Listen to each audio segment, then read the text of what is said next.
Mesdames, Messieurs, bonsoir. Bienvenue à ce nouveau numéro de 56 minutes synthèse sur Télésignal. Les titres de l'actualité de la semaine. Prestation de serment ce lundi de la nouvelle vice-présidente du Conseil supérieur du pouvoir judiciaire, Maître Wendell Coq. Tello remplace à ce poste Maître Antoine Norguès. C'est sans surprise que le CSPJ a finalement dévoilé le nom de son troisième représentant au Conseil électoral provisoire. Un choix pressenti mais partagé entre approbation et contestation. Signature des 5 accords de dons entre la Banque mondiale et Haïti pour un montant total de 139 millions de dollars américains. Les accords témoignant du support de la banque à l'amélioration de la qualité de vie en Haïti, selon la directrice générale de la Banque mondiale qui a clos mercredi une visite de 3 jours dans le pays. La troisième phase du dialogue binational entre Haïti et la République dominicaine s'est enfin ouverte jeudi à Santo Domingo.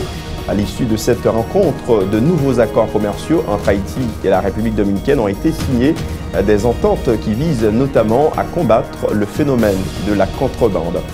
Les obsèques du jeune juriste Osner Févry Jr. ont été chantées samedi matin à l'église de la communauté haïtienne de Delma 75.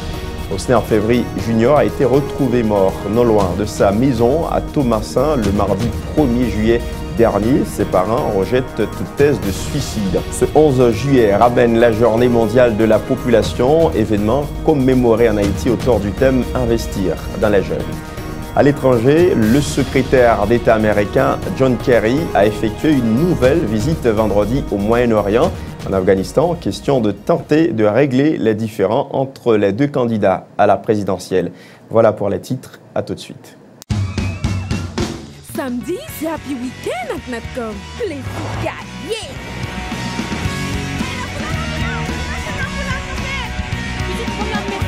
Oh, l'a tout doublé. Sorti samedi pour arriver dimanche minuit, Natcom a doublé n'importe quoi charge fait. Mobile, Nacom, Decom, ou qu'à parler 2 fois. M'a mettez toute photo week-end ça sous net. Bon, commencer cougner. Wow! Avec Natcom, week-end nous a toujours qu'est content. Natcom, you IT, you réseau.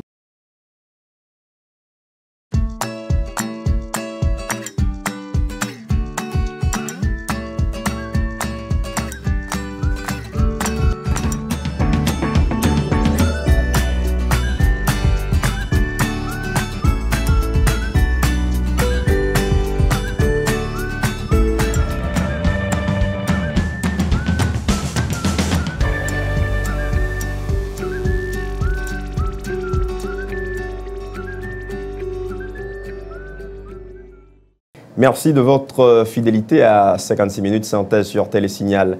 Après avoir fait durer le suspense pendant plusieurs jours, le Conseil supérieur du pouvoir judiciaire a enfin communiqué jeudi le nom de son nouveau représentant au Conseil électoral provisoire. C'est donc sans surprise que le CSPJ a fait choix de Yolette Mengual pour remplacer Marie-Carole Floréal du Clairville au CEP. Madame Mengual a été désignée au terme d'un vote à main levée avec 5 voix sur 9.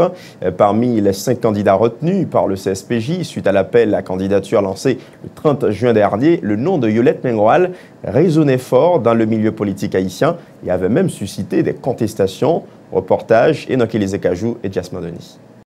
Yolette Mengual est la personnalité choisie pour représenter le Conseil supérieur du pouvoir judiciaire au Conseil électoral provisoire. Un choix effectué non sans difficulté, explique ce membre du CSPJ. C'est un vote qui est difficile, qui fait plusieurs semaines, un pile préparatif. Donc ça n'a abouti aujourd'hui, c'est son aspect très démocratique. Le déroulement du vote a été mouvementé. Le président du CSPJ, Anel Alexis Joseph, a dû intervenir pour finalement élire un représentant. Il a fallu l'intervention de M. Alexis, qui fait office actuellement de président du CSPJ, pour départager cette égalité de voix entre les candidats. Et lui, il a jeté son dévolu sur Mme Yolette Mengual. Il s'agit de choisir une personnalité totalement indépendante, crédible, capable d'inspirer confiance pour nous représenter au Conseil électoral provisoire. S'il était question pour mettre le temps de choisir cette personnalité-là, je saurais qui choisir. Donc, Yolette Mengual représentera le CSPJ au Conseil électoral.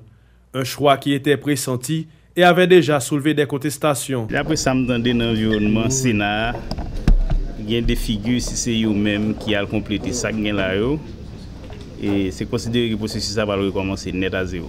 Le député de Mirebalais Boucancaré, Abel Descollines, salue la désignation de Yolette Mengual pour représenter le Conseil supérieur du pouvoir judiciaire au Conseil électoral provisoire. Le parlementaire s'attend à ce que l'exécutif fasse le nécessaire pour procéder à la nomination des nouveaux représentants du CSPJ et du pouvoir législatif, à savoir Yolette Mengual et Max Mathurin au Conseil électoral provisoire. Les propos du député Abel Descollines recueillis par Enoch Elisekajou et Yvan Seyid.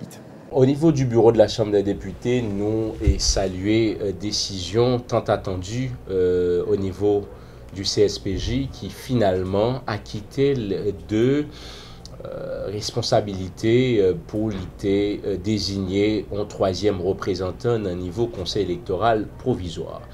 Maintenant, le conseil électoral provisoire est désormais complété.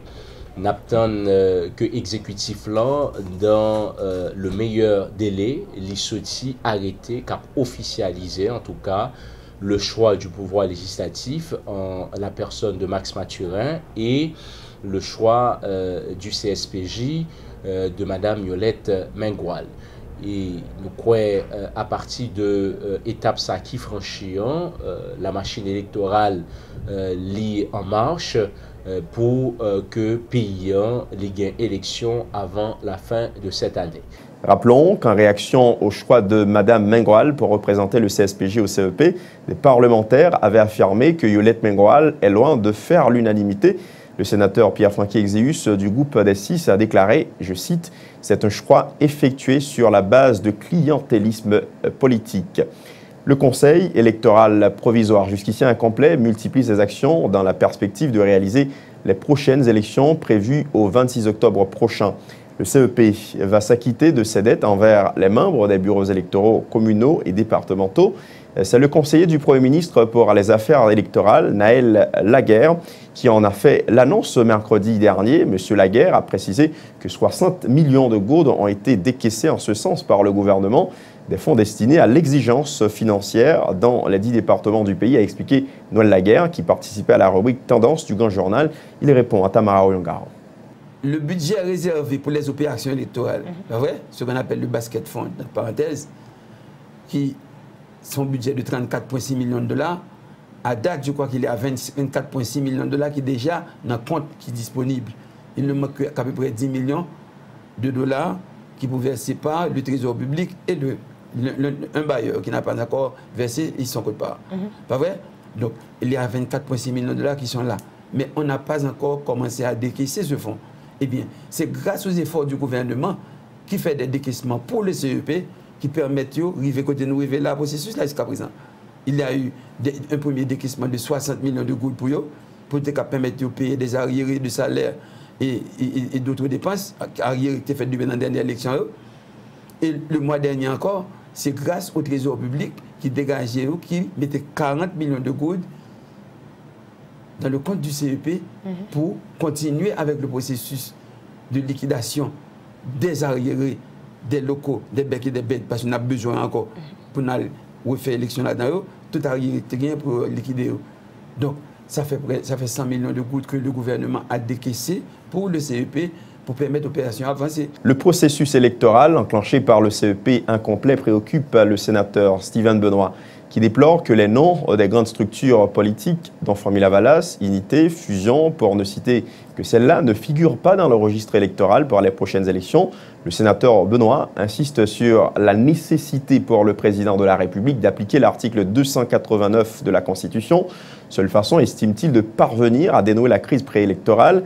Les propos du sénateur Steven Benoît recueillis par Ronald Desormes et Yvan Seyid. Je dis, on a fait tête droite sous élection, côté que plus gros formation politique, yo déjà contesté.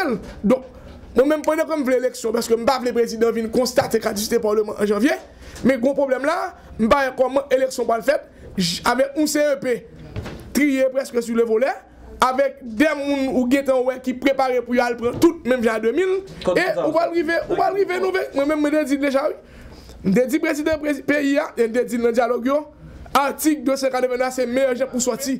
Donc je dis là, mon dit président, suivez exemple Mabalia, mettez quittez la société civile là, mettez 9 moun li à une élection. Si vous avez 3 sénateurs, tant mieux, vous faites 0. Tant pis, mais au moins, on va sortir par la grande porte. Le président prend toute disposition pour quitter le pouvoir par la petite porte.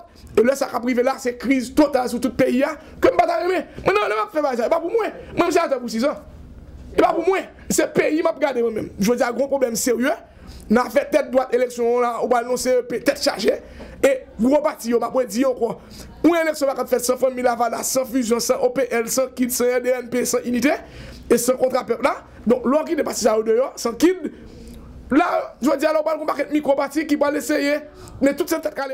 Le vice-président du Grand Corps, Andriss Richer, se dit inquiet quant au déroulement du processus électoral enclenché par le Conseil électoral provisoire, une situation qui résulte de l'irresponsabilité des 3 pouvoirs de l'État, indique le parlementaire. Le dénouement de la crise politique actuelle doit inévitablement passer par la réalisation des élections dans le pays cette année, soutient le sénateur Richer qui dénonce des irrégularités recensées autour du processus d'inscription des partis politiques au registre électoral. Le sénateur Andriss Richer au micro de Ronald Desormes et Yvan Saïd. Nous vivons dans une situation côté que le gouvernement, M. Matéli, le CSPJ, le Sénat de la République, toutes, et ils prennent une sorte de bloguio là, ils ne sont pas capables de qui porte pour prendre pour sortir. Or, j'ai fait des propositions concrètes dans ce sens. Il faut à tout prix, mais j'ai bien dit à tout prix. Même si nous ne respectons pas la date du 26 octobre, mais il faut que avant 2015, nous organisions des élections. Je suis inquiet parce que jeudi encore, nous sommes le 9 juillet. Le conseil électoral n'est pas encore formé. Les vrais partis politiques pas encore inscrits. Et nous l'avons trié des petits bagailles bidons qui n'existent pas. D'ailleurs, ils ont pris le soin avant de remettre nos partis et nos mouns à remettre. Donc ça veut dire que c'est des individus qui défilaient, qui font une série de bagailles bidons. Et ça, il n'est pas cap des élections. Le député Louis-Marie Bonhomme invite le Conseil électoral, une fois au complet, à relancer le processus d'inscription des partis politiques de manière à favoriser la tenue d'élections inclusives dans le pays cette année, estimant que le CSPJ est sur la bonne voie dans sa démarche visant à désigner son nouveau représentant au CEP. Louis-Marie Bonhomme invite le Conseil électoral à redoubler d'efforts en vue de permettre la réalisation des élections programmées au 26 octobre prochain. CSPJ a pas avancé pour être capable de compléter le conseil là. Aussitôt que le conseil a complété, nous avons souhaité, parce que ce n'est pas nous-mêmes qui avons organisé l'élection, mais nous avons souhaité que le conseil là, les chita, les réunis, pour au moins réouvrir le registre d'inscription pour les partis politiques, pour que les partis politiques qui peuvent inscrire, capables d'inscrire pour une capable de élection qui vraiment c'est en compétition. Côté tout le monde qui t'a parlé dans la radio, tout le monde qui t'a parlé dans la télévision, pour le prouver sur le terrain, pour montrer ça capable de bailler dans l'élection, ça va le faire là. Il faut aller vite, mais il faut aller bien. Je pense que le CSPJ a aller très bien là, parce que d'abord, il y a une quantité de monde qui est inscrit, il réduit à 5 personnes, que il fait une évaluation, c'est 5 personnes, il prend 5 personnes. Ça ne veut pas dire 5 personnes qui sont seulement qualifiés dans tout le monde qui est inscrit, mais il prend 5 dossiers, et que je pense qu'il a analyser 5 dossiers, ça pour arriver à jeune monde. Je pense que le CSPJ n'a pas pris temps encore pour que l'État réagisse, et puis pour l'exécutif là, publier et arrêter, et puis pour que le conseil soit capable complet, et puis pour tout le monde capable de mettre au pas pour que fin année nous capable de gagner. Le mode d'agissement du gouvernement n'est pas de nature à inspirer confiance, déplore la secrétaire générale du RDNP, Myrlande Hippolyte Maniga, qui reste attachée à la position de regroupement de partis politiques de l'opposition dont RDNP est membre de bouder les prochaines compétitions électorales. La secrétaire générale du Rassemblement des démocrates nationaux progressistes évoque en outre l'absence de la loi électorale et de conseil électoral équilibré. Myrlande Hippolyte Maniga au micro de Tom Dumont et Wendy Henry. Il y a 2 aspects. Il y a une élection même, comme dit nous, préoccupation pour l'élection d'une manière générale, c'est ça. Pas de loi électorale, le conseil électoral n'est pas complet, et surtout, non pas du tout dans l'ambiance électorale. Les citoyens haïtiens n'ont pas fait confiance. à moun qui la yo, que ce soit gouvernement ou bien CEP. Ça, c'est une chose. Maintenant, position nous, c'est que effectivement, nous pouvons voir conditions que nous posons, nous réunis pour nous participer à l'élection, que le fait le 26 octobre, le 30 décembre, ou le 15 janvier, ou le 14 février. Justement, nous avons d'abord des conditions d'ordre technique, c'est CEPA, c'est loi électorale qui n'a pas existé, et le fait aussi que nous-mêmes, nous pensons que Jean gouvernement a agi, il n'a pas bail confiance pour nous participer à l'élection. Mais cependant, moi, secrétaire général du RDNP capable de position. Cependant, nous sommes des alliés loyaux et fidèles dans le groupe que les Mopod, de sorte que décision que nous prenons avec les autres membres du Mopod.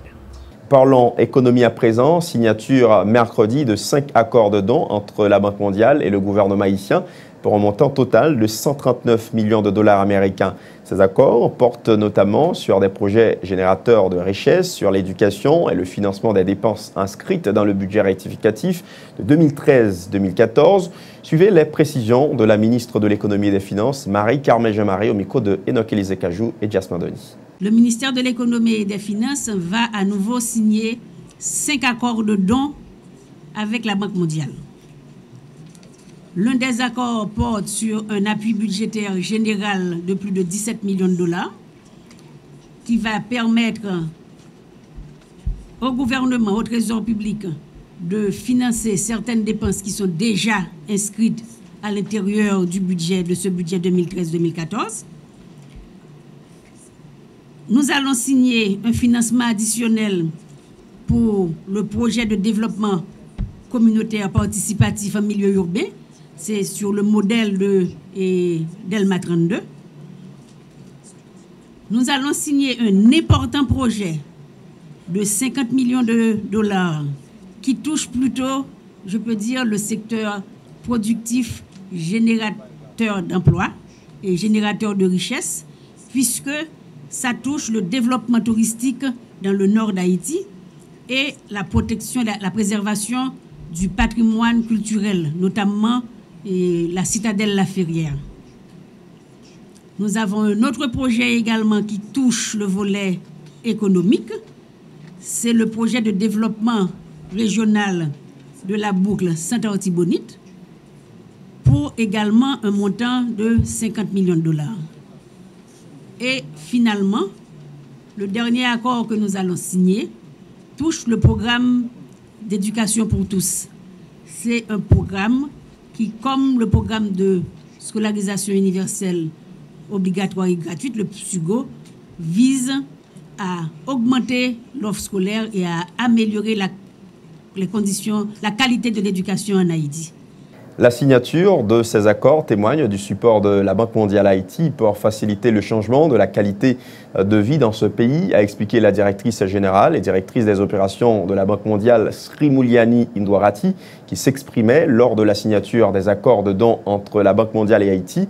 Les propos de Sri Mulyani Indwarati recueillis par Enoch Élisée Cajou et Jasmin Denis. La signature de ces accords aujourd'hui témoigne du partenariat très fort qui existe entre l'État haïtien et la Banque mondiale, toujours dans l'esprit d'améliorer les conditions de vie et de faciliter les efforts de reconstruction en Haïti. Beaucoup de progrès ont été réalisés, certes, mais les défis restent, et en particulier ceux de voir les réalisations devenir durables.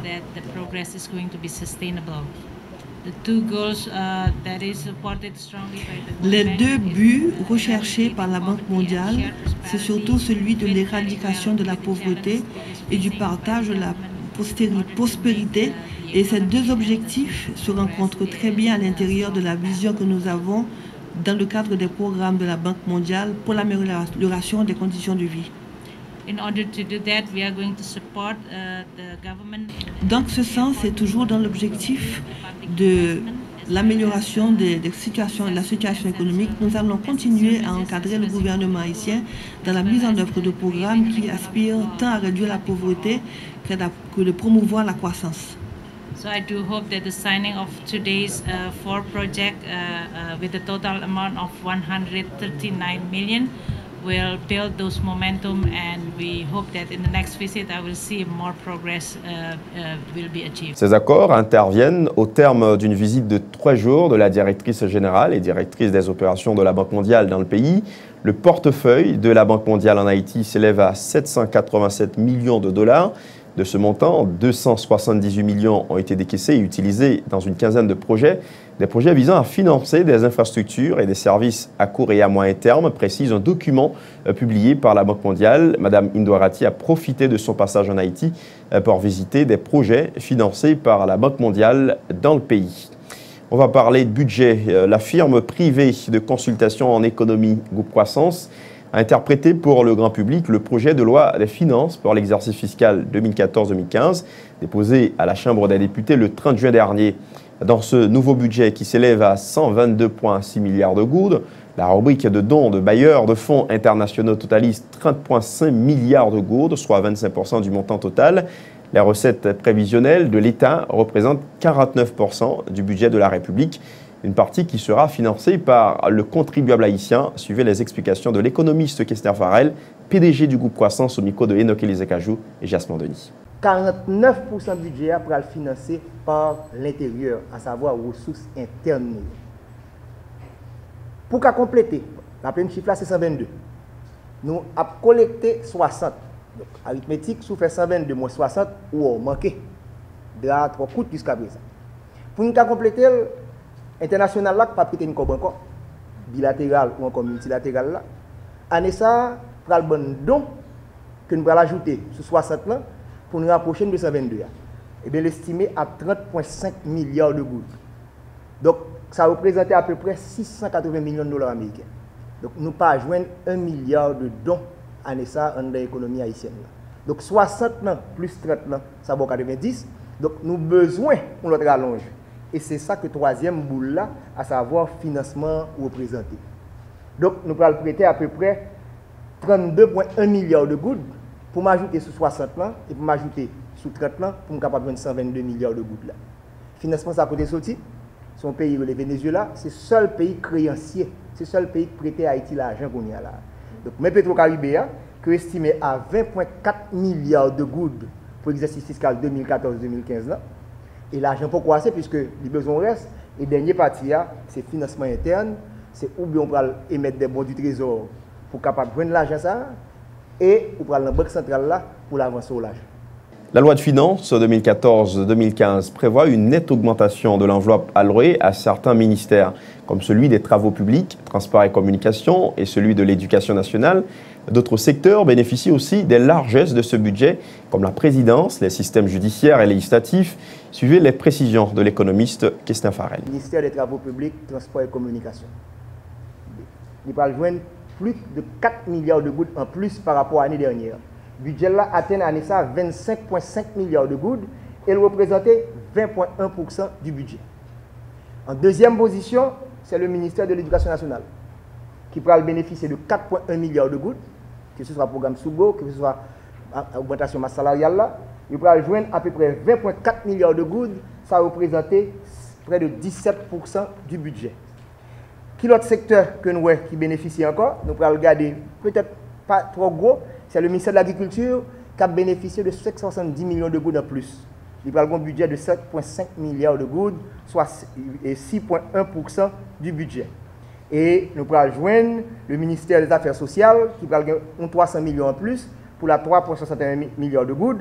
Donc voilà les grands bénéficiaires du budget et les grands perdants, c'est le ministère de l'Économie et des Finances qui a perdu 4,5 milliards de gouttes et le ministère de la Planification qui a perdu 3,2 milliards de gouttes, à savoir les ministères qui bénéficient considérablement. Entre les différents pouvoirs, le pouvoir législatif va avoir 700 millions de gouttes en plus, il va recevoir 3,22 milliards de gouttes, il a passé par 3 milliards de gouttes là, soit 2,6% du budget. Le pouvoir judiciaire a franchi la barre de 1 milliard de gouttes, côté il va joindre 0,2 milliards de gouttes additionnels. Alors le ministère de la Justice, le secteur politique là, il va joindre 400 millions de gouttes en plus. Rappelons que la ministre de l'économie et des finances avait fait le dépôt de la loi de finances estimée à 122,6 milliards de gourdes par devant la Chambre des députés le 30 juin dernier. Parlons justice, mesdames, messieurs. Funérailles émouvantes ce samedi du jeune juriste Osner Février Junior. Plusieurs personnalités du monde politique, des juristes, des parlementaires, des personnalités de la société civile ont pris part aux obsèques chantées à l'église de la communauté haïtienne de Delma 75. L'avocat de 33 ans, fils de Osner Février, a été retrouvé mort le mardi 1er juillet dernier, non loin de sa résidence privée à Thomasin. Il était porté disparu 24 heures avant la découverte de son cadavre. La police avait annoncé l'ouverture d'une enquête pour déterminer les circonstances entourant la mort du jeune Osner Février Junior. Ses parents rejettent toute thèse de suicide. La nouvelle vice-présidente du Conseil supérieur du pouvoir judiciaire, Rwandel Coq-Tello, a prêté serment lundi. La vice-présidente du CSPJ s'est dit consciente des conditions difficiles dans lesquelles les magistrats exercent leur mission sacro-sainte. Elle invite les magistrats à travailler avec fermeté et en toute impartialité. Maître Rwandel Coq-Tello rappelle que le Conseil supérieur du pouvoir judiciaire a pour mission de mettre de l'ordre dans le système judiciaire haïtien. Rwandel Coq-Tello est au micro de Enoch Elizekajou et Jasmin Denis. Le CSPJ doit pouvoir mettre de l'ordre dans l'écurie d'Ozias tant à Vili. Par ailleurs, je suis réellement sensible au fait que certains magistrats se plaignent des mauvaises conditions dans lesquelles ils travaillent. Faibles moyens logistiques, manque de matériel, absence de collaboration et l'appropriation de certains secteurs qui veulent toujours s'immiscer par des anticipations stériles dans des affaires de justice, engendrant le nihilisme et le désintéressement chez certains magistrats moins avisés. Permettez, chers collègues magistrats, que je souligne à votre attention que tout ne peut pas se réaliser en un seul instant. Soyez patients envers le CSPJ vu le problème de la justice. Et sachez que accepter d'être juge est un sacerdoce. Et à ce titre, une fois embarqué, le magistrat, vrai d'office par le serment du sacrifice, du dépassement de soi, doit remplir sa mission qui est celle de se cantonner à la stricte application de la loi sans faire de personnalité malgré vents et marées. Il ne doit pas faire souffrir les justiciables sous aucun motif. Si Dieu vous fait juge, c'est pour bien servir votre peuple.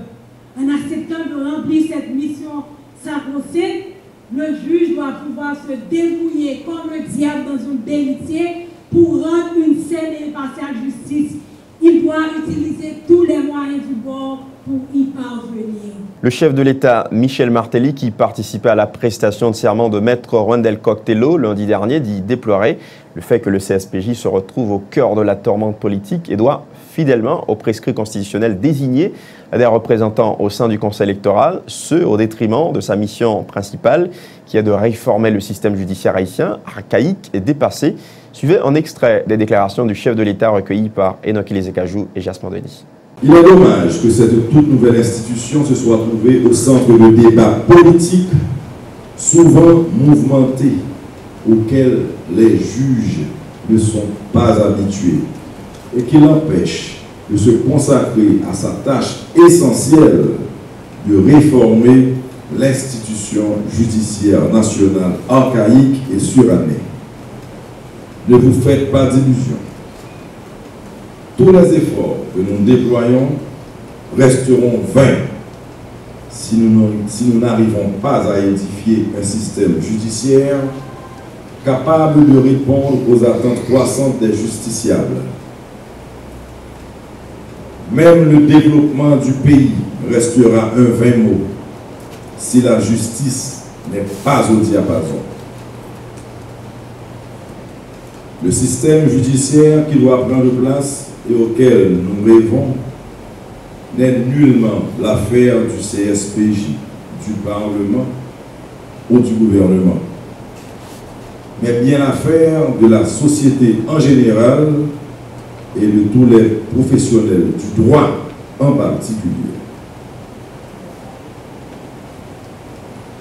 Mon vœu le plus cher, c'est que tous s'y mettent pour rater l'implantation d'un véritable état de droit dans le pays.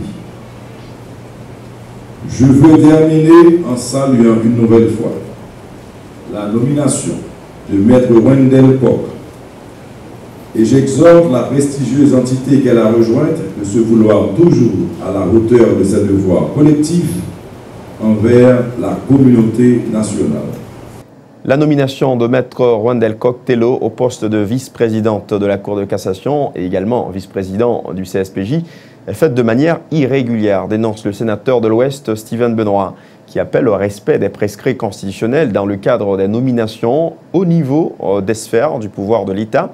Les explications du sénateur Benoît au micro de Ronald Desormes et Yvan Seyid.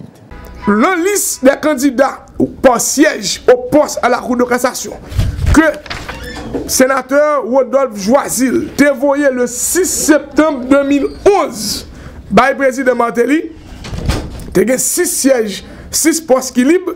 Dans le premier siège là, il y a 3 noms. Et vous connaissez un nom par siège. Dans le premier siège là, il y a Jean-Louis J. Mécène, Tello Winchell Kock, Henri Marge d'Orléans. Président a choisi en fin année 2011 Maître Jean-Louis J. Mécène comme par contre tout comme président de la Cour de cassation et comme membre comme juge de la Cour de cassation. Et il a pour choisir dans le siège, deuxième siège là, il a Sylvestre René, Ducam Auguste, François Bergot, mais pas personne. Dans le troisième siège, il y a 3 choix tout. Il y a pour prendre Calix Pierre Patrick, Jean-François Amilcar, Mélu Mélise Garçon. Il n'a pas choisi personne en violation flagrante à la Constitution pays. Et à notre grand étonnement, quelques mois plus tard, le président, au lieu de choisir dans l'autre siège que nous disons, il a choisi encore dans le même premier siège là, qui était Maître Mécène. Et c'est là, il a entre guillemets repêché Maître Kock.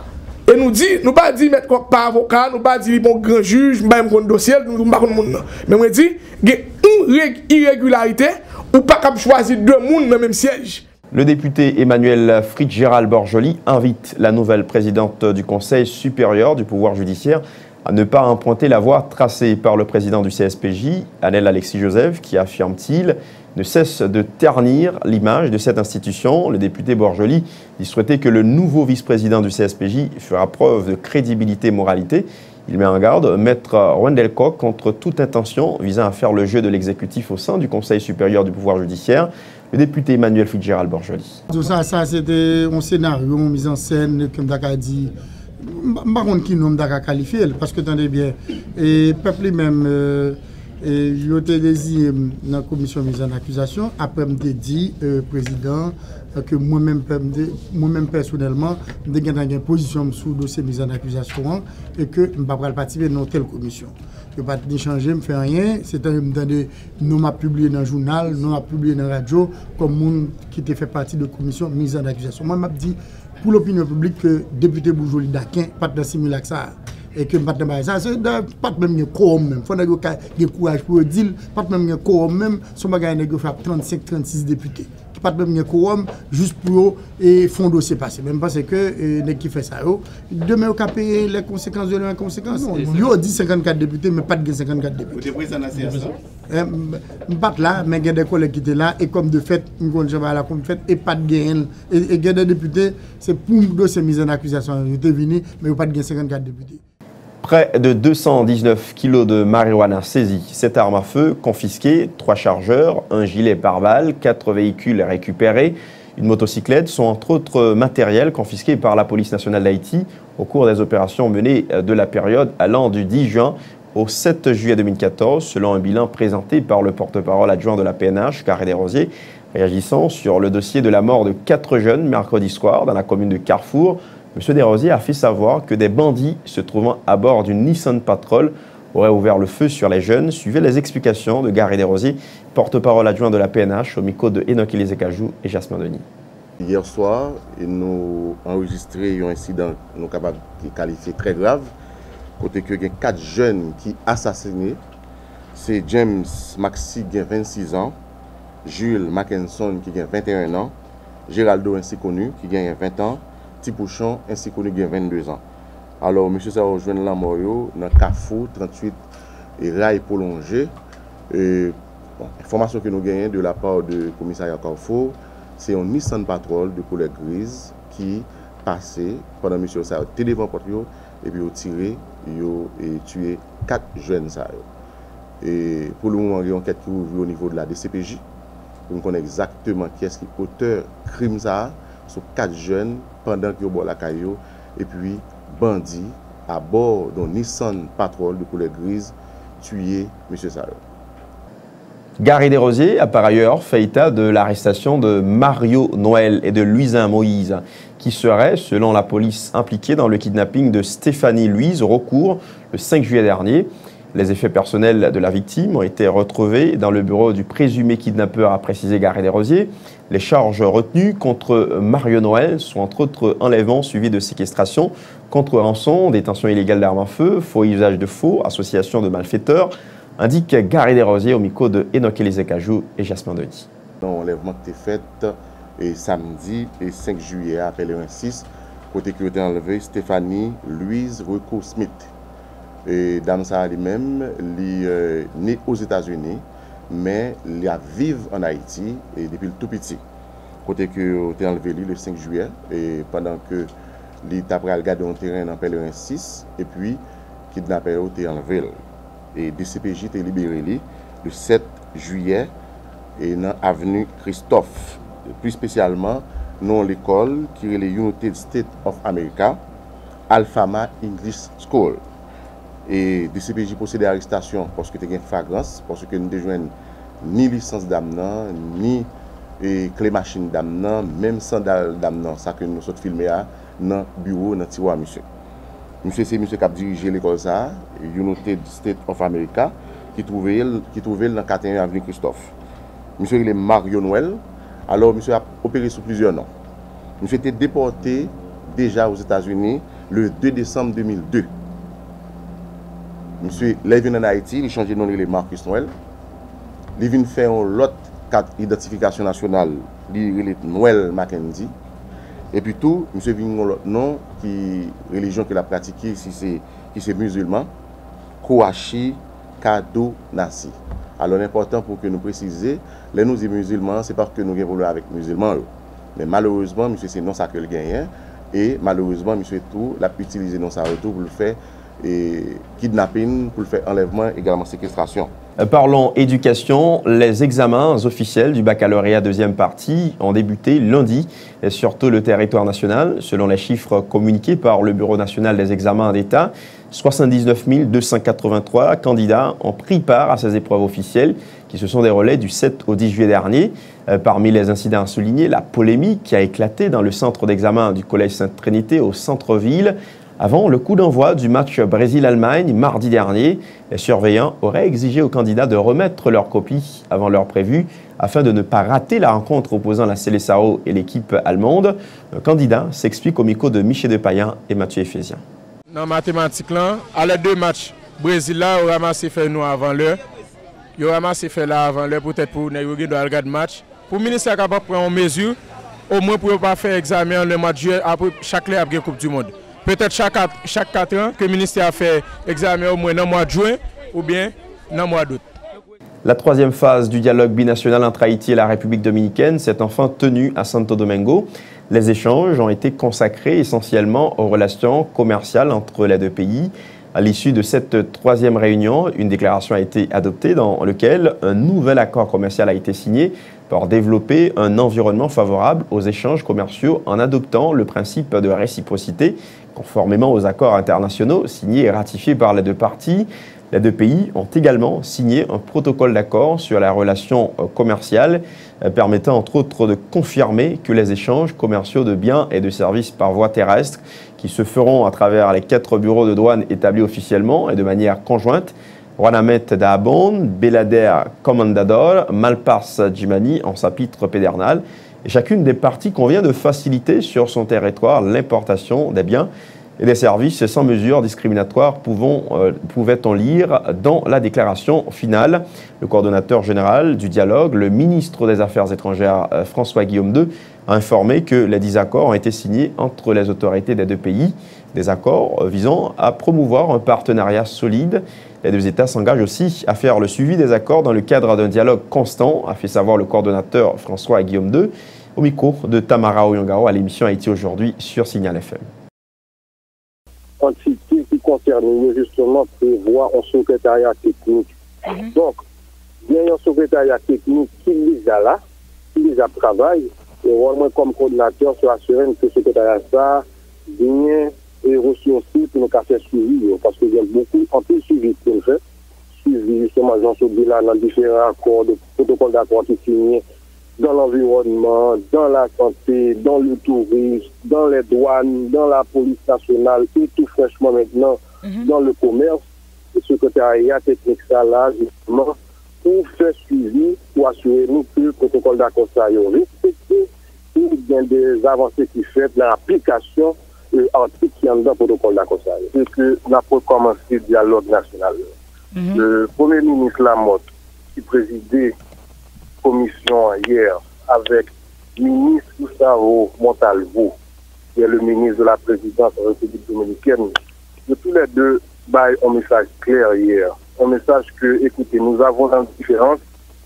En 7 mois, nous arrivons à faire beaucoup plus de dialogue et d'accords comparé à 50 dernières années. Nous, bon travail pour nous ensemble, on fait le poignant, on fait rapidement. Donc, on a mis beaucoup plus d'accent dans le recommencement du dialogue que exactement du côté qu'on a fait. On observe une pause, mesdames, messieurs, on vous revient dans un instant. Vous travaillez pour construire votre avenir. Les fruits de vos efforts méritent d'être protégés. Tous vos investissements, chaque employé dévoué, chaque précieuse acquisition, aujourd'hui et pour les générations futures, un malheur est vite arrivé. Soyez prêts, car les conséquences pour vous peuvent être dévastatrices. Avec la AIC à vos côtés, vous pouvez affronter sereinement les surprises que vous réserve la vie. Retombez sur vos pieds. Inutile de tout recommencer. AIC est votre filet de sécurité. Vous créez la richesse, nous la protégeons.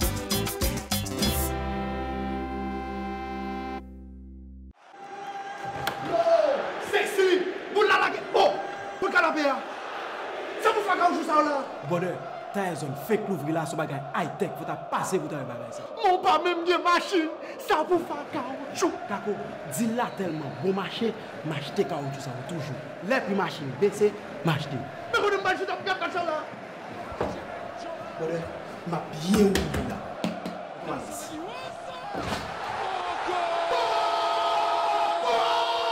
Depuis c'est Kaipel le brick géré, janté, déjanté, réparer caoutchouc, balancer caoutchouc, test électrique, gratis, chéri. Qui t'appelle le brick géré?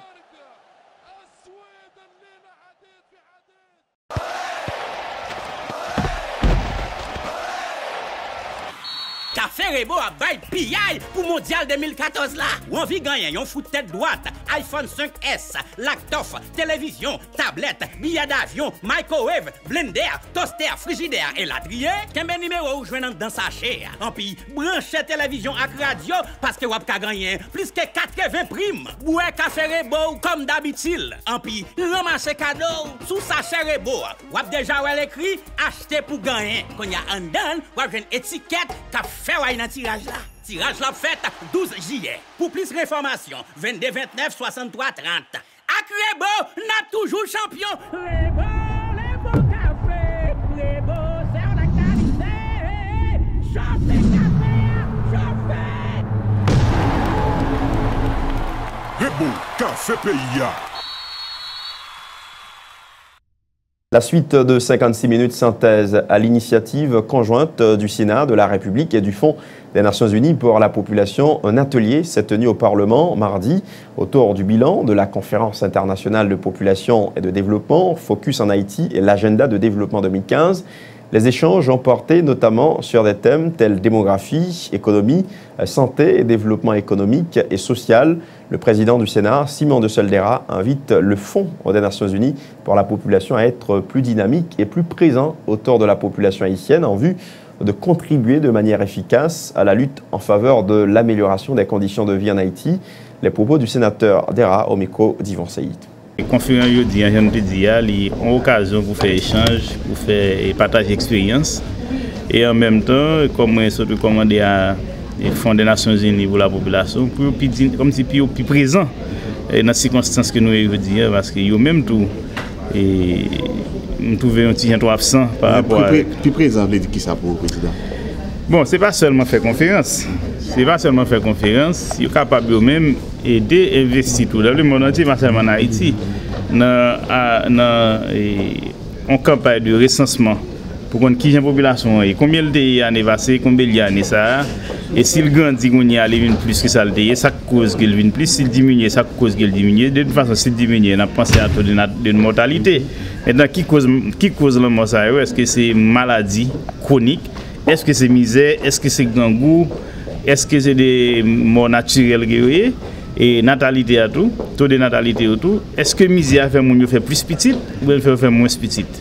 Est-ce que mon yo tout gon sorte d'éducation qui fait comprendre que et logique qui fait quoi? C'est seulement mon gars vivant professeur que petite c'est richesse. Et mon gon petit, il va occuper il fait 5.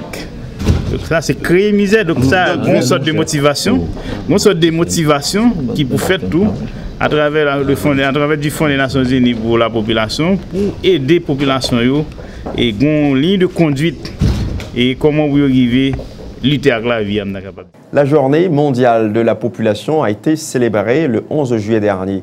Pour marquer cette date, le Fonds des Nations Unies pour la population, en partenariat avec le ministère de l'Éducation nationale, a organisé une journée de réflexion autour du thème « Investir dans les jeunes ». L'occasion pour le représentant adjoint de l'UNFPA en Haïti, Cheikh Fall, de signaler que le champ d'action du Fonds des Nations Unies pour la population, dans le cadre de l'accompagnement des jeunes, repose sur 3 axes principaux. Monsieur Fall a affirmé par ailleurs qu'investir dans les jeunes de pays, c'est participer à la réduction de la pauvreté dans ce pays. Le capital humain acquis pendant l'adolescence et la jeunesse est un facteur déterminant de croissance à long terme. Le statut des jeunes en termes d'éducation et de santé détermine la productivité de la future main-d'œuvre dans les secteurs structurés et non structurés de l'économie. Les jeunes vivant dans la pauvreté sont socialement plus vulnérables pendant le passage à l'âge adulte. La valorisation des avantages de la transition démographique. En effet, une part importante de jeunes dans la population d'un pays requiert un investissement massif dans l'éducation et la santé en matière de sexualité et de procréation. Le vice-président du réseau des parlementaires haïtiens pour la population et le développement, le député Béguin Stéus, qui participait à cet atelier, a fait remarquer qu'investir dans les jeunes ne se résume pas à la mise en œuvre de petits programmes de subventions alimentaires. Le député de la Gonave suggère, entre autres, d'application d'une politique publique axée sur l'éducation de la jeunesse. Les explications de Béguin Stéus au micro de Ludmilla Marc et d'Efézé Mathieu.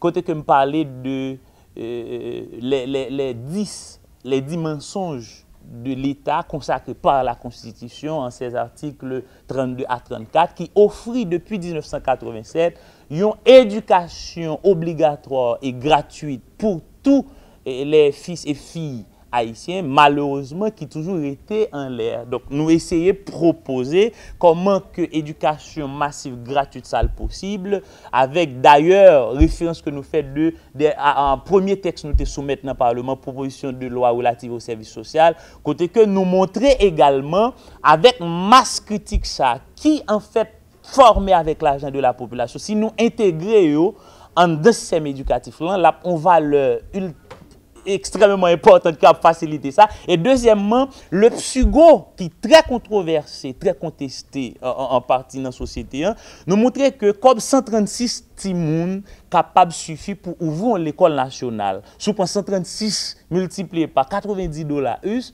au lieu que l'État crée offre li plus mettez l'État en concurrence avec le privé. Ce n'est pas deux timoun nous connaissons qui quittent l'école nationale, calent l'école privée parce que y a un psygo pour que ça l'État pas augmenter offre. C'est une raison nous essayer font approche analytique sur question même psygo pour montrer que les pas bail oui justement les pas bail lieu à une éducation massive gratuite parce que population pas paye comme directement, mais l'État paye pour lui. Et ça fait, donc, nous pas le gratuit. Donc, seule façon pour le gratuit, c'est là que l'État lui crée et augmenter l'offre publique en matière d'éducation fondamentale, qui c'était déjà des dispositions constitutionnelles depuis 1987 qui étaient prévoir ça. Donc, Peut-on parler d'explosion démographique en Haïti? Selon les données de l'Institut haïtien de statistique et d'informatique, la population du pays a augmenté d'environ 2 millions d'habitants entre 2003 et 2010 contre 3 millions au cours des 20 années qui ont précédé cette période. Alors que cette tendance semble progresser, la population fait face à un manque de production, de ressources et de services de base. Plus de détails avec ce reportage spécial signé Michi Alexis et Fézé Mathieu. De 2003 à 2010, la population haïtienne a connu une forte croissance démographique en passant d'environ 8 millions d'habitants à 10 millions selon les estimations de l'Institut haïtien de statistique et d'informatique. Un phénomène visible dans les grandes villes du pays. Le cas de Port-au-Prince, la capitale, où sont concentrés environ 3 millions de personnes et où les bidonvilles sont en pleine expansion, notamment à cause de l'exode rural. Selon le professeur Fritz Dorvillier, docteur en développement, la problématique démographique résulte entre autres d'un manque de production et d'espace territorial. Les copains production, les copains pile territoire, les que majorité terre arabe qu'on y a avec l'érosion, ou pas un côté pour planter, les que plus de 60% de ça à manger ou importer ou faire venir de l'autre pays, exactement, qu'on commence à un problème démographique de surpopulation par rapport à territoire, par rapport avec ressources. Pour pallier cette situation, le démographe haïtien Jacques-André Rousseau va plus loin. Pour le statisticien, il est urgent de définir une politique étatique de population et de mettre en place une gouvernance nationale capable d'organiser le partage équitable des ressources disponibles. Pour l'appliquer, l'État doit mettre en place une instance chargée de la coordination et du suivi. Pour conseiller de besoins essentiels, besoins fondamentaux, en termes d'alimentation, en termes de santé, en termes d'éducation, en termes d'habitat, en termes d'eau potable, qui pas comblé, qui pas réellement comblé. Donc, pas comprendre qu'on peut agir automatiquement sur la population. Les conséquences risquent d'être désastreuses si rien n'est fait, prévient le professeur Dorvillier. À ce moment-là, nous venons tourner un pays où côté que il y a plus de monde que richesse dans le pays. Donc, où l'on phénomène de surpopulation et d'explosion démographique. Pour l'heure, Haïti n'est pas encore au stade de l'explosion démographique. Selon les autorités de l'État, le pays se trouve à la phase de transition démographique caractérisée par une baisse de natalité et de mortalité. Pour les autorités sanitaires, la planification familiale, avec notamment les options de planning, contribue à ce contrôle de la naissance. D'autres estiment qu'il serait mieux de promouvoir l'éducation, la sensibilisation et la formation comme option pour réduire le taux de croissance de la population. Un appel à la vigilance est lancé ce vendredi par la plateforme de plaidoyer pour un développement alternatif sur la poursuite des exploitations minières en Haïti. Le directeur exécutif de la PAPDA, Camille Chalmers, a par ailleurs critiqué la méthodologie adoptée par le gouvernement haïtien dans l'élaboration du nouveau code minier. Selon M. Chalmers, 9 compagnies étrangères continuent d'exploiter les mines haïtiennes dans des sites spécifiques à travers le territoire national, en dépit d'un moratoire exigé par le Sénat en 2013. Suivez les propos de Camille Chalmers au micro de Michel Depayen et Jasmin Denis. Premier bail que nous avons signalé, c'est que nous sommes très inquiets à l'intérieur du gouvernement déclaré que le secteur minier pral un secteur stratégique et peut-être le secteur stratégique prioritaire des 25 prochaines années. Nous pensons que c'est un choix extrêmement malheureux et c'est un choix que le gouvernement n'a pas fait comme ça sans ne pas consulter la population, sans ne pas discuter avec différents secteurs et sans ne pas évaluer sérieusement l'impact que l'industrie minière est capable de gagner sur le pays d'Haïti. Parce qu'on a parlé d'Haïti, on ne peut pas parler de n'importe quel pays. On a parlé d'un pays qui a un territoire très limité. Son pays, par exemple, on regarde qui quand c'est terre pour faire agriculture, pas grand pile. Son pays qui menacés par des risques très importants de cyclones, d'inondations, risques sismiques, très santé vive 12 janvier 2017. Donc, nous lançons un cri d'alarme pour que toute population l'ouvriger sur ce qu'a fait dans la question minière, que je connais que je dis qu'il y a 9 compagnies minières qui travaillent sous différents gisements, surtout dans la région nord pays d'Haïti, nord-est, nord avec nord-ouest. Et je dis qu'il est important que nous connaissions qui sa compagnie ça va faire, dans quelles conditions de travail, qui dégâts que déjà fait sur la population, qui impact social, qui impact environnemental, que même recherche a gagné sur la population. Et évidemment, nous très récap par rapport à la question de loi Banque mondiale proposée, parce que Banque mondiale, dans une situation côté à la fois jugée partie. Parce que Banque mondiale voit des experts pour conseiller le gouvernement pour élaborer une loi. En même temps, Banque mondiale fit annoncer, il prêter COB, SFI, qui c'est une filiale Banque mondiale, prêter une compagnie minière COB pour faire exploration. Le rappel des titres avant de refermer ce 56 minutes synthèse. Prestation de serment ce lundi de la nouvelle vice-présidente du Conseil supérieur du pouvoir judiciaire, Maître Rwendelko Tello, remplace à ce poste Maître Antoine Norgues. C'est sans surprise que le CSPJ a finalement dévoilé le nom de son troisième représentant au Conseil électoral provisoire. Un choix pressenti, mais partagé entre approbation et contestation. Signature de 5 accords de dons entre la Banque mondiale et Haïti pour un montant total de 139 millions de dollars américains. Des accords témoignant du support de la banque à l'amélioration de la qualité de vie en Haïti, selon la directrice générale de la Banque mondiale qui a clos mercredi une visite de 3 jours dans le pays. La troisième phase du dialogue binational entre Haïti et la République dominicaine s'est enfin ouverte jeudi à Santo Domingo. À l'issue de cette rencontre, de nouveaux accords commerciaux entre Haïti et la République dominicaine ont été signés. Des ententes qui visent notamment à combattre le phénomène de la contrebande. Toujours dans l'actualité, les obsèques du jeune juriste Osner Février Jr. ont été chantées samedi matin à l'église de la communauté haïtienne de Delma 75. Osner Février Jr. a été retrouvé mort non loin de sa maison à Thomasin le mardi 1er juillet dernier. Ses parents rejettent toute thèse de suicide. Ce 11 juillet ramène la journée mondiale de la population, événement commémoré en Haïti autour du thème « Investir dans les jeunes ». À l'étranger, le secrétaire d'État américain John Kerry a effectué une nouvelle visite vendredi au Moyen-Orient, en Afghanistan. Question de tenter de régler les différends entre les deux candidats à la présidentielle. Voilà qui met un terme à ce 56 minutes synthèse sur Télésignal. Merci à chacun de vous de l'avoir suivi. À la semaine prochaine.